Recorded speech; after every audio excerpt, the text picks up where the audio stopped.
வணக்கத்துடன் விவாதிப்போம் என்கின்ற இந்த பகுதியில் உங்களை சந்திப்பதில் நான் பெருமகிழ்ச்சி அடைகின்றேன். ஒவ்வொரு நாளும் ஒவ்வொரு செய்திகள், அந்த செய்திகளில் பல தகவல்கள். அந்த தகவல்களை நீங்கள் பார்க்கின்ற பொழுது சிலது அறிந்ததாக இருக்கும், பல செய்திகள் அறியாத செய்திகளாக இருக்கும். உலகத்திலே நாம் ஒவ்வொரு ஆட்சியாளர்களும் அவர்கள் ஆட்சி பீடத்தில் ஏறுகின்ற பொழுது ஒரு எண்ணம் இருக்கும். இந்த ஆட்சியாளர்கள் மக்களுக்கு நல்லதை செய்து விடுவார்கள் என்கின்ற எண்ணம் இருக்கும். ஆனால் அந்த பதவியில் ஏறக்கூடிய ஆட்சியாளர்கள் ஒரு கட்டத்தில் சுயநலத்தை கையில் எடுத்துக்கொண்டு பயணிப்பார்கள். அப்படி சுயநலத்தை கையில் எடுத்துக்கொண்டு அவர்கள் பயணிக்கின்ற பொழுது பெரும் சிக்கலை மக்கள் சந்திப்பார்கள். அப்படி மக்கள் சிக்கலை சந்திக்கக்கூடிய மக்கள் அந்த ஆட்சியாளர்களைப் போல் பார்த்து இவர்கள் இப்படி கொடுங்கோல் ஆட்சி செய்கிறார்களே என்று கொதிப்படையக்கூடிய ஒரு செயல்பாடுகளை நம்மால் பார்க்க முடிகின்றது.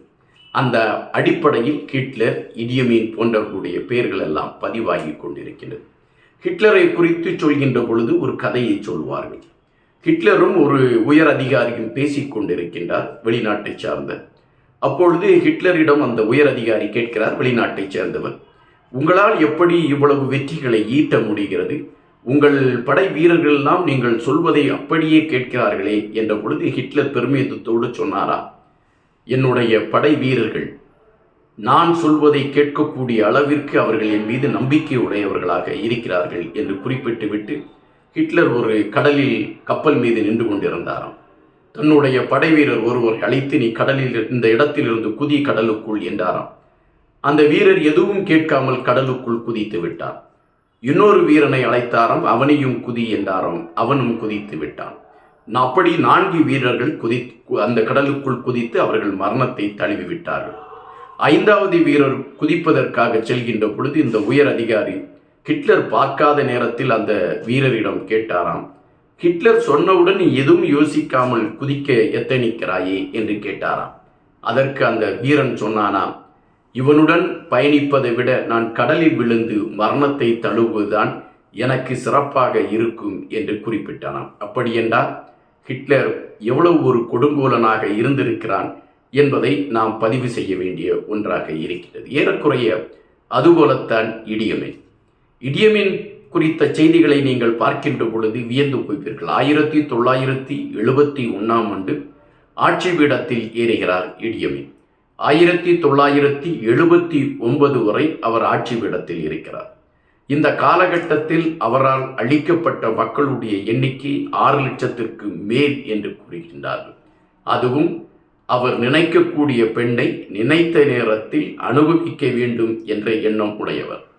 அந்த பெண்ணை அனுபவிப்பதற்கு யாராவது தடையாக இருந்தால் அவர்களை கொன்று விடுவாராம். அது மட்டுமல்ல, தான் அனுபவித்த பெண்ணையும் கொலை செய்து விடுவாராம். இது இடியமீனுடைய ஒரே கோட்பாடாக இருந்திருக்கிறது. இடியமீனுக்கு 6 மனைவிகள் என்று குறிப்பிடுகின்றார்கள். இதில் 5வது மனைவி குறித்து ஒரு செய்தி சொல்லப்படுவது உண்டு. இடியமீன் தனக்கென்று ஒரு ரகசிய அறையை வைத்திருக்கிறார். இந்த ரகசிய அறைக்குள் யாரையும் அவர் அனுமதிப்பது கிடையாது. பல நேரங்களில் பலர் முயற்சி செய்திருக்கிறார்கள் அந்த அறைக்குள் செல்ல வேண்டும் என்று. அப்படி செல்வதற்காக முயற்சி செய்தவர்களை உடனடியாக கொன்று குவித்து விடுவானாம் இடியமீன்.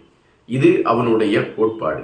அதுபோலத்தான் இந்த 5வது மனைவி எப்படியாவது அந்த ரகசிய அறைக்குள் செல்ல வேண்டும் என்பது அவளுடைய நிலைப்பாடாக இருந்திருக்கிறது. அதற்கான முயற்சிகளை எடுத்துக்கொண்டு இருக்கின்றார். ஒரு முறை இடியமீனோடு அவனுடைய இராணுவ அதிகாரி உணவருந்தி கொண்டு இருக்கின்ற பொழுது இடியமீன் சொன்னாராம், நீங்கள் உண்டு கொண்டிருக்கக்கூடிய இந்த சிங்கம், மாடு, ஆடு போன்ற இந்த இறைச்சிகளை விட இந்த கறிகளை விட நீங்கள் மனிதனுடைய கறிகளை ருசித்து பார்ப்பீர்கள் என்றால் மிகவும் சுவையாக இருக்கும் என்று குறிப்பிட்டானாம். அப்பொழுதுதான் அந்த இராணுவ வீரருக்கே, அந்த இராணுவ தளபதிக்கே தெரிந்ததாம், இடியமீன் மனிதர்களுடைய உடலை சுவைத்து உண்டு கொண்டு இருக்கிறார் என்கின்ற ஒரு பதிவு அவருக்கு தெரிந்ததாம். இந்த 5வது மனைவி எப்படியாவது இடியமீனுடைய அந்த ரகசிய அறைக்குள் சென்று விட வேண்டும், அதற்குள் என்ன இருக்கிறது என்பதை பார்த்துவிட வேண்டும் என்று முயற்சி செய்து எப்படியோ இடியமீன் இல்லாத ஒரு நேரத்தில் அந்த அறைக்குள் சென்று விடுகிறார். சென்று விடுகின்ற பொழுது அங்கு பார்க்கக்கூடிய காட்சிகள் அவளுக்கு வியப்பை தருகிறது. ஒரு கொடூரத்தின் உச்சம் ஒரு மனிதன் எப்படி இருப்பான் என்பதின் வெளிப்பாடுகள் அவளுக்கு அங்கே தெரிய ஆரம்பிக்கிறது.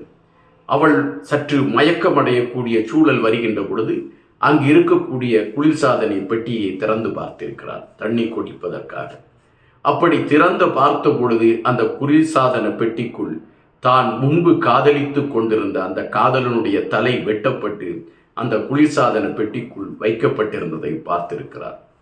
தன்னை காதலித்து கொண்டிருக்கிறான் இவன் என்பதை அறிந்த இடியமின் அந்த பெண் தனக்கு தேவை என்கின்ற காரணத்தினால் அந்த பெண்ணின் காதலனை கொன்று அவளுடைய தலையை எடுத்துக்கொண்டு தன்னுடைய சாதன பெட்டியில் வைத்திருக்கிறார். அவனுக்கு கோபம் வருகின்ற பொழுதெல்லாம் அந்த பெட்டியை திறந்து பார்ப்பான் என்கின்ற ஒரு பதிவு சொல்லப்படுகின்றது. இடியமீனுடைய அந்த கொடூரங்களின் உச்சங்களை குறித்து பேசுகின்ற பொழுது உலகம் இனிமேல் இப்படி ஒருவனை சந்திக்குமா என்கின்ற கேள்விகள் பலரிடம் எழும்பிக் கொண்டே இருந்தன. இடியமீனை எப்படியாவது ஆட்சி பீடத்திலிருந்து அப்புறப்படுத்த வேண்டும் என்கின்ற முயற்சிகள் எடுக்கப்படுகிறது. ஆனால் இடியமீன் தொடர்ச்சியாக தன்னுடைய கொலைகளை செய்து கொண்டே இருந்தாராம். அவர் கொல்கின்றவர்களை அவர் சிறிது நேரம் உட்கார்ந்து ரசித்து பார்ப்பாராம். அதனாலே அவரால் கொல்லப்பட்டவர்கள் மருத்துவமனைக்கு கொண்டு செல்லப்பட்டாலோ மருத்துவமனை பிணவரையில் வைக்கப்பட்டிருந்தாலோ அந்த பிணவரையில் இருக்கக்கூடிய அந்த உடல்கள் எடுத்து வரப்படுமாம். எடுத்து வந்துப்பட்டு இடியமீன் முன்னால் கொண்டு வைக்கப்படுமாம். இடியமீன் அந்த பிணங்களை பார்த்து ரசிப்பானாம். ஒரு சிலர் குறிப்பிடுகிறது என்னவென்றால் இடியமீன் தான் கொன்றவர்களை அவனே சமைத்து அதை சமைத்து உண்ணக்கூடிய ஒரு மனநிலையில் இருந்தார் என்றும் அவர்களுடைய இரத்தத்தை எடுத்து அவன் குடித்தான் என்கின்ற ஒரு செய்தியும் ஒரு சிலர் சொல்கின்றார்கள். இது எந்த அளவிற்கு உண்மை என்பது நமக்கு தெரியாது. ஆனால் ஆப்பிரிக்கா போன்ற நாடுகளில் வாழக்கூடிய ஒரு குறிப்பிட்ட இனத்தை சார்ந்த மக்கள் மனிதர்களுடைய கறிகளை உண்பதாக நாம் ஊடகங்களிலும் செய்தி நிறுவனங்களிலும் பார்க்க முடிகிறது. அப்படி என்றால் இடியமீன் அதுபோன்ற ஒரு குணநலம் உள்ளவனாக இருந்திருக்கக்கூடிய வாய்ப்புகள் இருக்கிறது என்பதாகத்தான் நம்மால் கணிக்க முடிகின்றது. இடியமீனால் தங்களுடைய கற்பை இழந்த பெண்களுடைய பட்டியலிட முடியாத அளவிற்கு நீண்டு கொண்டே இருந்தது என்பதுதான் பெரும்பாலானவர்கள் சொல்லக்கூடிய தகவல். பெரும்பாலும் இடியமீன் பொழுதுபோக்கு என்று அமர்ந்து விட்டாலே அவனுக்கு உடனடியாக பெண் கொண்டு கொடுக்க வேண்டும் என்பது அங்கு எழுதப்படாத சட்டமாக இருந்திருக்கிறது. பெண்ணினத்தை ஒட்டுமொத்தமாக தன்னுடைய போதைக்காக திருப்பிக் கொண்ட இடியமீனுடைய கடைசி காலங்கள் மிக கொடூரமாக இருந்திருக்கிறது.